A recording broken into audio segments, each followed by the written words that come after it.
Nirmala ji, thank you so much for giving us the first exclusive interview after the budget.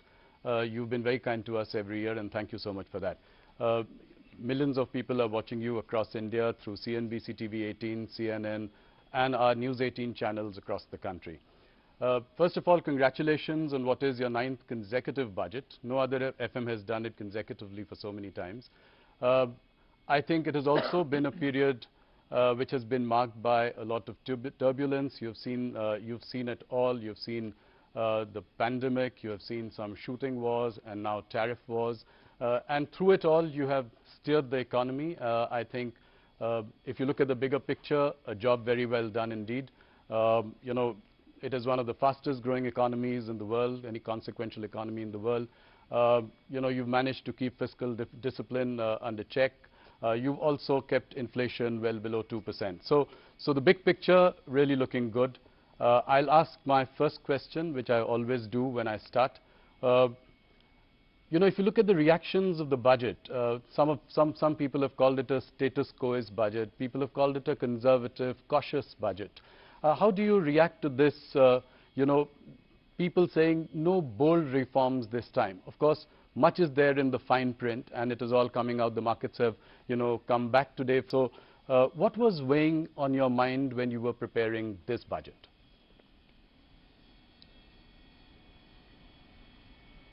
Well, as was observed by you and by domain experts, not just in India, even outside, Indian economy's fundamentals are absolutely strong. It is the global uncertainties, which of course always every government has faced global uncertainties of different order, different level. But now the extent to which global uncertainties are bearing on countries and impacting decision making is of an order that we have never seen before. So certainly we had to keep that uncertainty in mind and plan for what is going to happen this year and what is going to commence in the next 5 years from this year. In that, a new finance commission cycle starts. And above all, like the Honorable Prime Minister said, this is going to be the first budget in the second quarter of 21st century, which is up to 2050. Yes. In between, closer to 2050, is 2047, when Vikasit Bharat will have to be achieved. So our direction, our goal are all set. So it was for us to, keeping in mind the global uncertainties, plan for 1, for this year, 2, for the entire finance commission cycle, and 3, leading up to Vikasit Bharat, how do we want to take them? And that is why, slightly differently from every other budget, this time a lot more was said through Part B, right, which actually is unusual because it's not just the tax proposals taking us towards 2047. It also shows how we want the administration to respond, whether it's tax administration largely, or how the fiscal policy and other things are derived from it. And that is why I think this budget, everyone is welcome to have their view, and I respect that. And I try to understand why a certain perspective has come out. Even if it's criticizing it, I try to understand what is the basis from where they've come. But to have had Indian economy grow at the fastest rate from among major large economies, not just 1 year, not just 2 years, now for steady 4 years, it is the stability point that I want to underline. Prime Minister's political stability because he is in the 3rd term, yes, and also his understanding of how you respond to business has remained the same always. We have to be receptive, we have to enable, we have to remove we have to extend the red carpet but remove the red tape simultaneously, and ease of doing business. These are consistent policies. Tax certainty bring stability for businesses have been the core beliefs. It's almost a code for him. And that is why, remaining in his third term, he has given the message of stability through this budget. Just one last line on this particular observation is stability and also making sure businesses are able to do business in India at a time when global uncertainty is making decisions difficult for even businesses from outside to come into India. So we are clearly projecting India as a place where businesses can be done, and the large Indian consumer market will have to find its own higher levels of achievements, so opportunities for them. So that is, I think, therefore, this message. So vision, searching for vision, or saying this budget has no vision, is, I think, not understanding the perspective with which we are coming. And one last point here, budget and aside from budget, reforms continue. We have done several reforms, not through the budget, Yes. but yet outside of it through the year. Yes. That is why the expression Reform Express, it is continuing to move and move at a good pace. So not just the budget, please look at the performance. No, you have done that with GST rationalization, which was outside the budget, a bold reform there. I think there are reforms here as well. What would you consider as some of the signature highlights of this budget?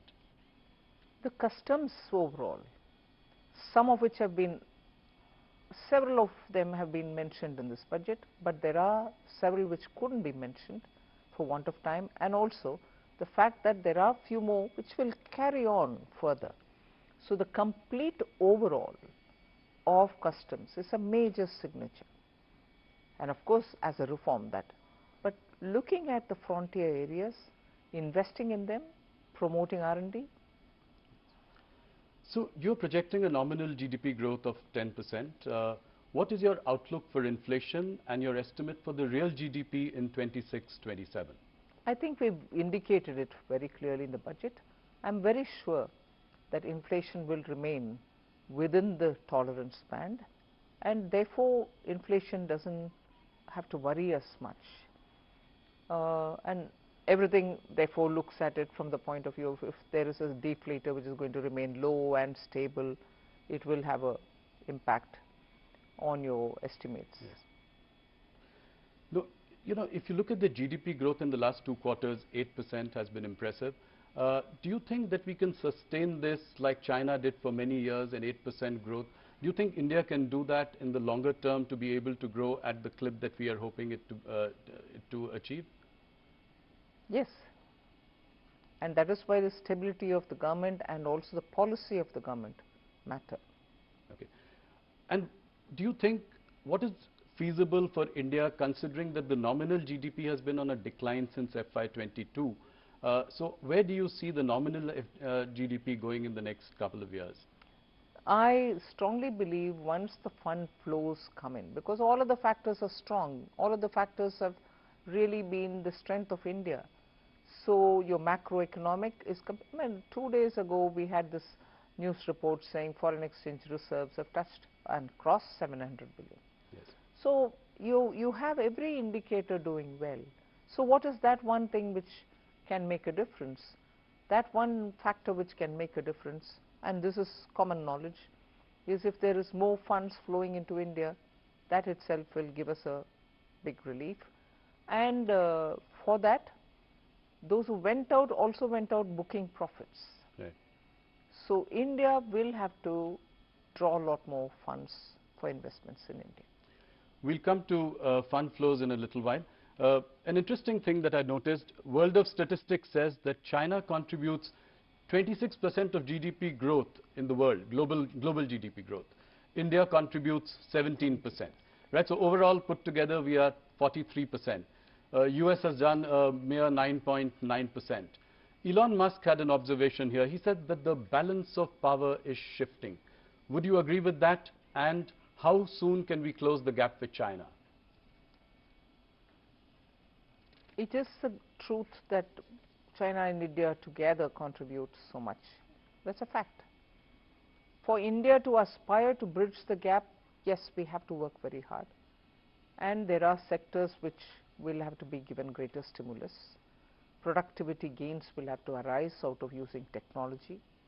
Our manpower should also get better deployed in the areas in which their skills lie. Yes, we have a lot of work to do, and we will have to do it. So, and that is where my trust and faith is. When the government is stable and when forward-looking policies are encouraged, we can still achieve it. Stability has been your big message this time. You know, tax holiday for data centers has been a bold reform this time. What response do you expect from this? And would it also apply to Indian companies like TCS? See, we are talking about global companies setting up GCCs. Yes. Global companies, if they are Indian in origin, will also have to have their profits and other things understood, global profits made in India. And most of these global companies who are setting up business in India are already also paying tax. It's not as if they are not being covered by taxation for the earnings that they get from India. So if anyone who fits into this definition, not just this, you've very clearly defined it. So referring to that definition, whoever fits in will get it. So an Indian company like TCS might fit into that. A global company. A global company like TCS would fit in. Before I go forward, I would like to take, what the opposition feels about the budget. So Rahul Gandhi has always been very critical of the economy and what you've been doing. You know, when Donald Trump talked about India as a dead economy, he chimed in immediately. In this budget, he says that the finance minister is blind to the realities facing the government. How do you react to this? He's the leader of the opposition in Lok Sabha. I want to take him seriously. And I want to take his observation seriously to see if things can be done better. But most often I think he shoots from his hip. He doesn't keep good foundational data and then make his observation. I think on the dead economy comment, I'm not referring to anybody else, but being in India, being in the parliament, being the leader of the opposition, hearing all the questions being asked during question hours, replies being given, written, standing up, ministers say, that one comment in his haste, voicing the comment made by somebody else from outside. You are a member of the parliament, you are a leader of the opposition. Are you saying you're living in a dead economy? That itself sort of pulls the carpet from under his feet. You need an opposition leader who speaks with data and with such heft that the government will have to answer you. Now, when you speak sometimes without any kind of basis, I want to respond to him, but what do I respond on? Yeah. You're speaking out of thin air. India deserves a better opposition party. I'm not commenting on individuals. The party should do a lot of homework to make its leaders speak responsibly in the House. You know, the one thing that you did this time which, has become a subject of conversation, the markets also reacted, was increasing STT in the derivatives segment. And I've heard the comments by, your secretaries who say that it was to curb rampant speculation. Could it have been done differently, by managing margins or contract sizes? And was it a prudent thing to do at a time when, the global sentiment is the way it is and the markets are also on a weak footing? How do you react to this? There are many observations that you're making on which opinions can differ. Yes. There are people who within India comment saying India's markets are overpriced. I'm not even getting into that debate. Sure. The Revenue Secretary made it absolutely clear. It is not for revenue considerations that we've done this. Yes. It is not on all STTs. Yes. We are only touching on futures and options. Yes. Cash is not even touched. No. So it is the speculative tendencies, and in fact the Ministry of Finance has received several parents, elders who call us and say, are you going to sit and watch people lose money? And one of the studies showed that 90% of people who've gone into futures and options have lost money. Yes. Of course, the market regulator will also do his or her bit. The institution will do its bit. So we've only tried bringing in a deterrent where speculation is rife. We are not touching the market. Other STTs are not being touched. No, thank you for that clarification. Let me ask you a slightly directional question. You know, whether it is long-term capital gains or short-term capital gains, in the last few years they have only inched up. When, you know, most of the other taxes have really gone down. So how do you, you know, I'm asking you from a broader perspective, you know, as the finance minister, how do you see this pan out over the years? I don't agree with you when you say it's inched up. Yes, it has gone up or it is rationalized so that all asset classes can be treated equally. Right. And that's the logic and reasoning behind that particular rate change. Right. It wasn't done with an intent of earning out of it. But the disparity and the, you know, differential couldn't be sustained. So we had to rationalize it. And in fact, after that we even gave that option to say you choose which one you want to have. Right. I remember standing up during the government amendments time, the finance bill passing time. We brought in that flexibility to the people who felt that they were, you know, shortchanged. So that was rationalization. That wasn't for kicking up the rates. So you think that the current rates are comfortable and The stable approach towards tax incidence or keeping tax incidence stable, yes, has always guided us. let me move to something else, which is that RBI has reduced benchmark repo rates by about 125 basis points since 2025. But the 10-year bond yields has increased, which means high borrowing costs. How do we tackle this? How do we reduce the cost of borrowing? I think we are very conscious that yields are going up. Again, without shifting the blame or the responsibility, it is dependent on so many different factors. Yes, crowding in is one of the things on which the market gets heated up and yields can go up. But it's a fact that given the levels of developmental activities which all of us want to ramp up, both central government and state governments, going to the market is one way of raising your fund. But the yields going up also pushes back, and therefore people who want to look at better timing go back without raising the funds. So there is this concern, and that itself could be a deterrent for many states because they cannot afford it. Yes. So it's a very evolving situation. We'll have to see how it goes. Okay. Finance Minister, your party has always stood for a strong rupee. But you know, if you look at the Indian rupee in the last 1 year, it's been on a losing streak. It's almost lost 10% against the dollar, around 16% against the euro. Are you comfortable with this level of the rupee, and are you happy with the steps that the RBI is taking to maintain it? Let's understand one thing. Our party, yes, was in favor of and is in favor of always a strong rupee, no doubt. But it's also got to be predicated in the context of how the economy is. Economy suffering from high inflation, economy being fragile, and your rupee value also not in a good position, makes it really hard and difficult for everybody. But one thing I can clearly say is economy is fine and fit. Yes. Your macroeconomic fundamentals are strong. And that's not to say, look, therefore are you being indifferent to dollar, rupee dollar exchange rate? I'm not indifferent. But I'll also look at it from the realistic challenges that we have to understand where rupee is finding itself now.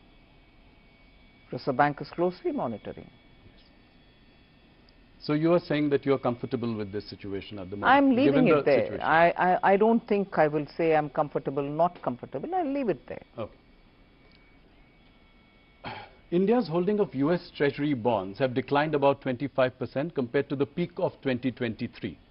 At the same time, Reserve Bank of India has increased its holdings on gold. Do you see this trend continuing? I think many central banks, not just Reserve Bank of India, are pitching to buy more gold, and India seems to be following the trend. Okay. Gold is up by about 80%, silver by 250%. How do you see this in the last 1 year, this phenomenon? The uncertainties in the world are making people to fall back on, let's say, time-proven asset, which is gold. And that's bound to be because it is beyond anyone's fair assessment to see where things will move, and therefore the demand for gold. That brings me to the next point, which was also discussed a lot this budget. Capital gains on sovereign gold bonds purchased in the secondary market. Market participants feel this is some kind of a retrospective tax. Do you agree with that? What was the logic behind No. this? The intent of the sovereign gold bond was at the time of the issuance and also making sure that you hold it the full term. Yes. So those are the two boxes to be checked. If you are doing one and not the other, you picked it up not at the time of issuance but from the secondary markets, one of the boxes not getting ticked, and therefore you're taxed. You bought it during issuance, but you're not holding it full term. Right. One box is not checked, so you're being taxed. It's only when you've taken it at issuance and you're holding it full term, Yes. you get that concession. So every other, which there are only 4 situations, right? So the other 3 situations where both the boxes are not getting checked is where you understand. You set up a committee to review the banking sector. What will be the remit of this committee? What are the timelines that you are looking at? Could you give us some details? I've not worked on the TOR yet, Okay. but the broad intent was that towards Viksit Bharat, there couldn't be better time for us, especially now when the bank's health is very good. We would want from that strength to understand where we can go and how do we go, which is the path that we take to go there. So that is where we want that committee to work.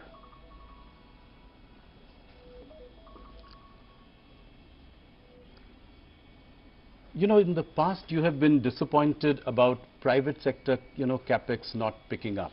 This has been, you've said it in a couple of meetings, you've said it in our interviews as well. Do you see an uptick now because of certain reforms that you have introduced? I see some green shoots. I think it is the situation is improving, and I have reasons to believe that private sector investments will only grow. When I was asking you about this bank committee, there are 2 questions that I have related to that.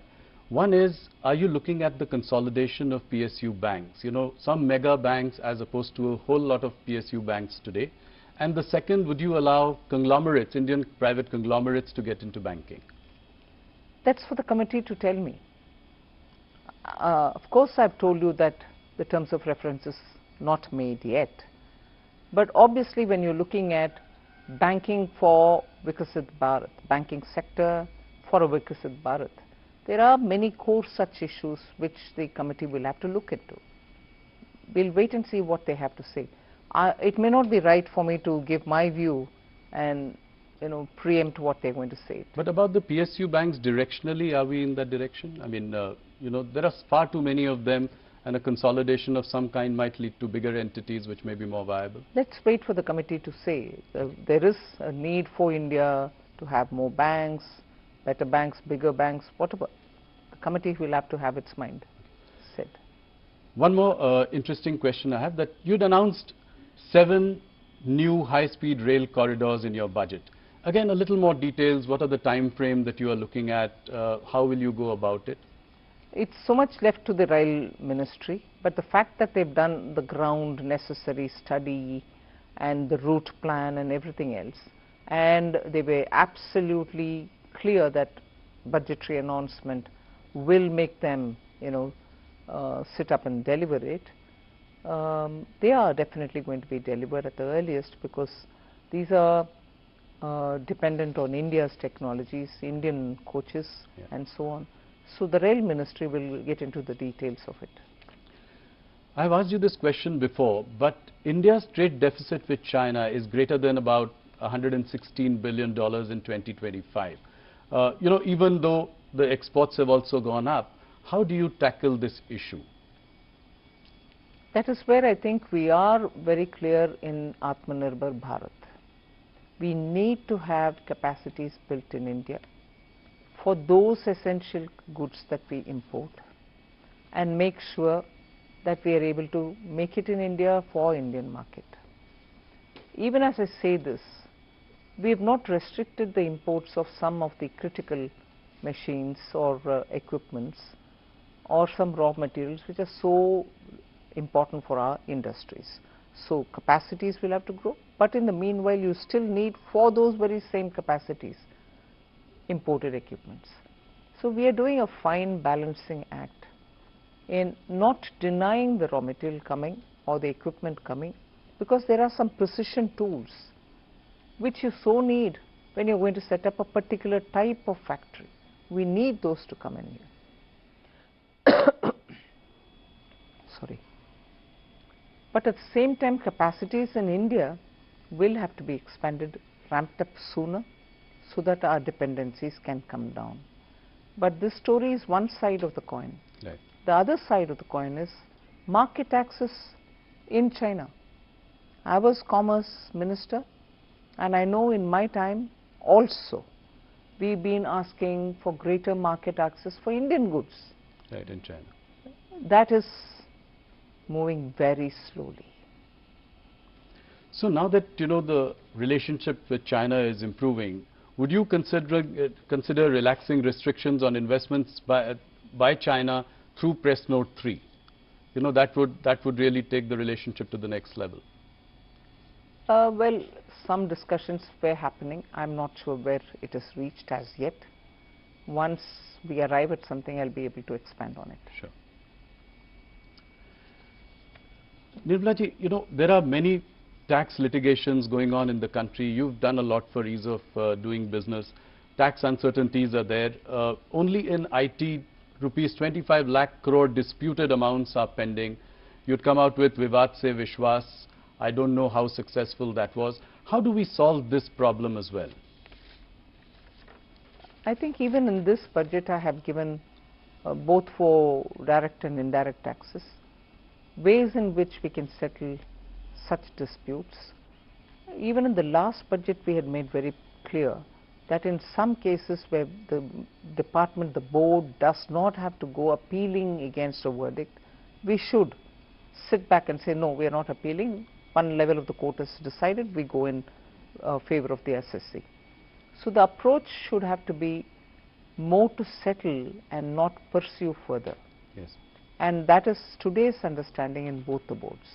And I'm so happy for it, because now therefore most of our measures are in that route, that we don't go appealing just because we want to earn a few hundred more rupees. Okay. Nirmala ji, disinvestment target is something that is missed almost every year in the last few years. This year also you've taken an ambitious target of 80,000 crore for the coming year. How is it going to be achieved? I've heard, your press conference where it was discussed about IDBI. But what about Shipping Corporation, BPCL, BMEL, Container Corporation, and so on? Can you give us some broad roadmap on the See, way I'm forward? not repeating my answers, but I also want to underline the fact that when government has decided in the cabinet that a certain number of disinvestments will have to happen, it's a duty to honor it. Yes. We will never be able to bypass it and say no, unless the decision itself is changed by the cabinet, and no decision has changed till now. Earlier it was, at least a few years ago, it was COVID affected market, economy reviving market, so we had to be cautious about going to the market when it is not so suitable and so on. But I'm very clear that I will be focusing also now on disinvestment, having given quite a few concessions in direct taxation, having been given in GST indirect taxation. My revenue also will have to be looked at from the point of view of what I'm going to get out of disinvestment. Yes. So it's not to say that I didn't give the attention earlier, but the earlier attention was circumscribed by the fact that we were facing COVID, or we just came out of it, or the situation in the market is not. And some sectors do well, and therefore you can take them forward faster. Yes. Some others take their own time. But we will be going ahead with. So this time it's a very decisive Yes. mandate to go for. That's right. And you're very confident of achieving the number Yes. as well. Okay, that's good to hear. You know, this budget has also given a big fillip to AI, and I would like you to spend a little time trying to help our viewers understand the rationale behind it.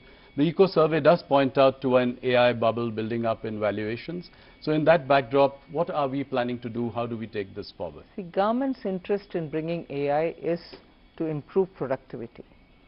Large-scale production benefits when you have AI influencing. Small-scale companies, MSMEs, in some sectors will benefit with AI.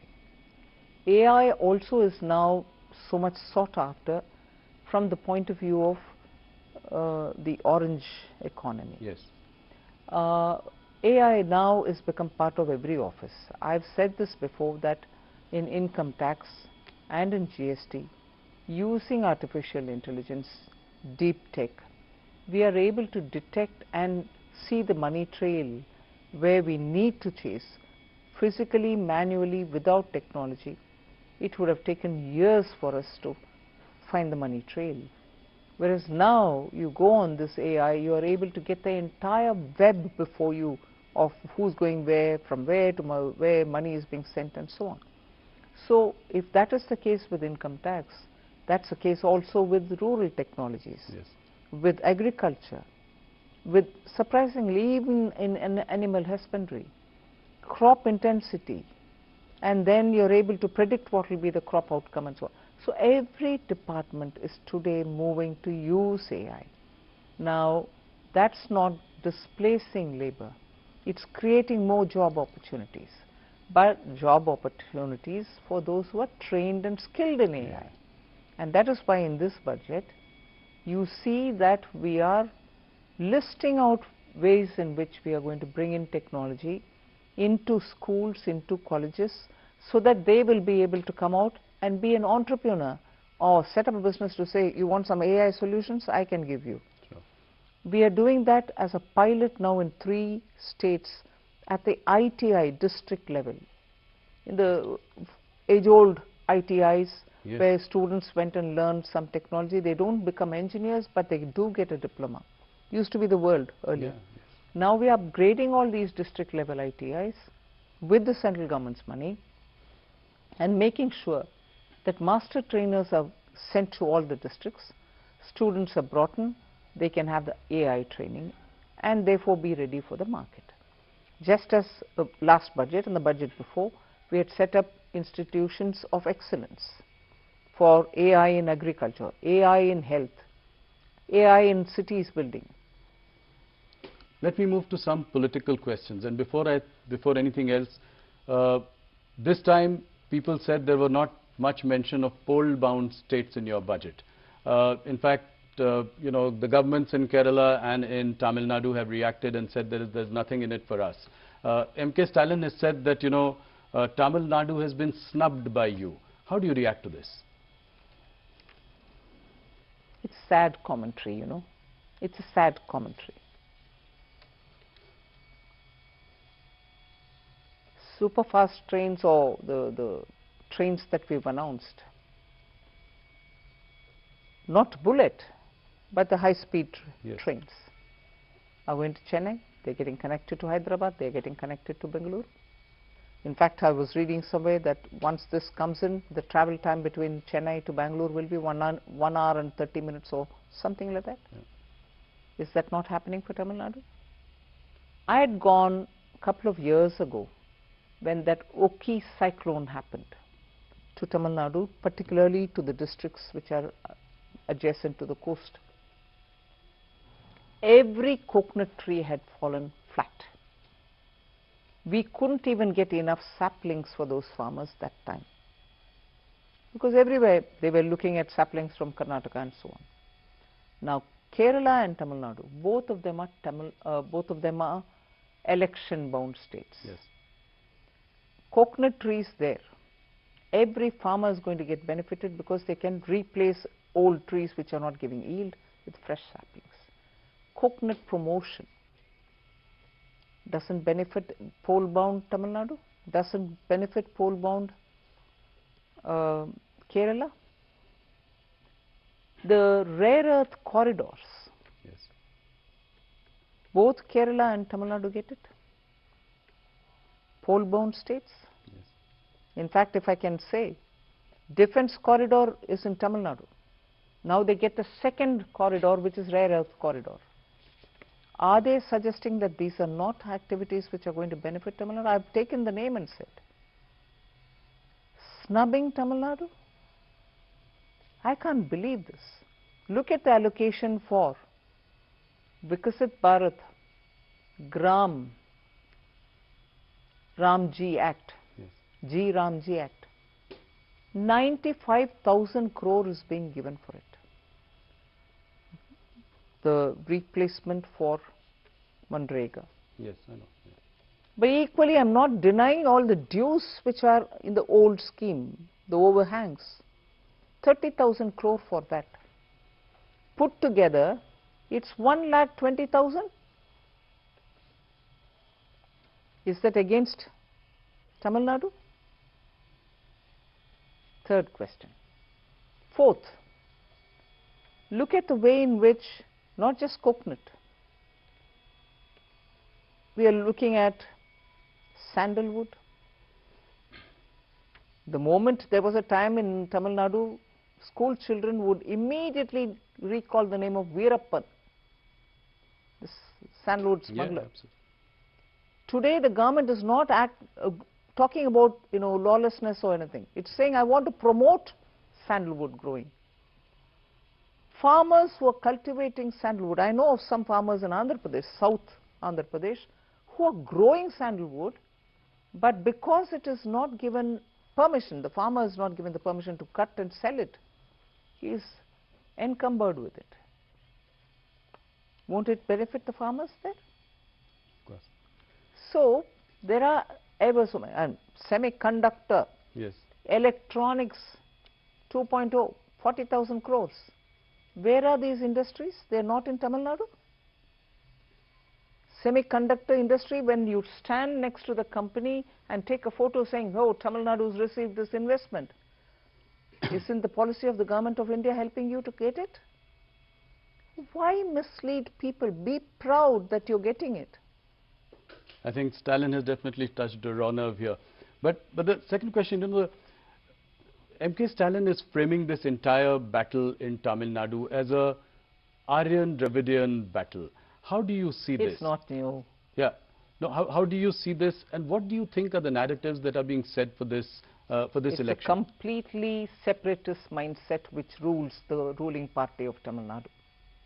They've lived with it. They continue doing it. It is a tendency to make Tamil Nadu appear very different from rest of India and give a picture of, we don't care what you do, we are a separate state. You know, that mindset is what they want to feed continuously, Yes. which worries me. People of Tamil Nadu are not like that. the current leadership of Tamil Nadu wants to play on this wedge driving. And that is why for every such comment that they get, there are people who respond, and these people would build on it. It's a sad state. I'm not sure I want to credit anybody, but Tamil Nadu has not seen it this bad as it is seeing it under current dispensation. But why has BJP not really done well in Tamil Nadu? You have a vote share of about... It will take time. And how confident are you to... A national party like Congress, yes, which lost power 60 years ago in Tamil Nadu, is playing fiddle to the current government, and it is always standing up only with the crutches of a party with whose alliance they try to win some MLAs and few MPs. They are not able to come back to power. Whereas Tamil Nadu was never under BJP, we are now trying to serve the people and enter to win some seats, and also now we hope we'll be able to, the alliance will be able to form a government there. How big is the Vijay TVK factor in Tamil Nadu? You know, DMK is saying that, you know, the Bharatiya Janata Party, the government is coercing, harassing Vijay to join the NDA so that they can... Who's saying that? Stalin and, you know, DMK. I mean, they are saying that, you know, they are trying to CBI raids on him, his films not being released. How do you see this? Is he that big a factor in this election? If anybody who's got to be afraid of a factor who's big and who's worrying, is the party which is in ruling. So why should we be upset about, you know, if he's a threat to the ruling DMK? I don't need to be worried about it. But if he's on your side, then it can make a difference. That's a different story. So DMK being worried about Vijay, I can understand it, because DMK on Vijay on the one side, either with or without us, the ADMK alliance, the NDA alliance, now very strong, also coming up, are all making DMK, although they are in power, completely insecure. That is why you find all kinds of freebies being announced even now. If you've been in power 5 years and you've governed well, whereas I would allege that they didn't govern well because lawlessness, drugs, like never before in Tamil Nadu. But if you had governed well, and if you, that's what you claim, why would you want to throw all these freebies now? But is the BJP worried that, you know, Vijay could come together with Congress? They are both making overtures with, you know, to each other. So is that a worry that, you know, that could be a formidable combination in Tamil Nadu? Where's Congress in Tamil Nadu? Despite the crutches that they're holding, the DMK crutches that they're holding, where's Congress? And today it's a divided house. Congress in Tamil Nadu is a divided house. Let them make up their mind where they want to be. One group wants to go with TVK. Yes. And the other group wants to remain with DMK. They've embarrassed themselves by wanting to be there, reap benefits there, but yet wanting to go to a new alliance. But haven't they messed themselves up? But do you think Vijay is the X factor this election, and is he consequential this time? Only the election can prove it. Okay. Thank you so much for taking so much time and answering all our questions. It was indeed a pleasure talking to you. Thank you, and look forward to the next interaction. Thank you very much.